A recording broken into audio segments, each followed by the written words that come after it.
আমাৰ চোৱা special method to find square. তো আমি যদি স্কোয়াৰ উলিয়াব লাগে আমি একদম সহজতে আমি সাধাৰণতে কৰলি 12 স্কোয়াৰ 12 বৰে পূৰণ কৰলে আমি পাই যাও 144।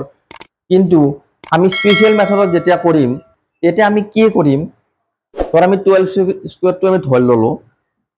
12 স্কোয়াৰ ধৰোতে 12 টো সাধাৰণতে কাৰ কাষত আছে, ইয়াৰ বেস কিমান 10 হয়নে নহয়।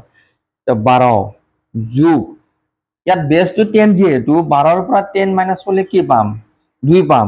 তো 12 ৰ লগত সেই 2 টো যোগ কৰা কৰি কিনে ইয়াত আমি কি পাতলো 2 পাতলো, তাক আকৌ স্কোয়াৰ কৰি দিয়া। গতিকে 12 যোগ 2 14, 2 2 গুণ 4 144 হয়নে। এইটো বাৰু একেবাৰে সহজ, মই এটা অলপমান ডাঙৰ চাই কৰি দিওঁ। ধৰা হল 92। 92 কৰোতে ইয়াত আমি 92 পাতকৈ লাগিল। 92 কৰোতে ইয়াৰ বেস কিমান আছে, 92 ৰ বেসটো কিমান 100। গতিকে আমি সংখ্যাটোৰ পৰা 100 মাইনাস কৰিম। 92 মাইনাস 100 এটা কিমান হ'ব -8।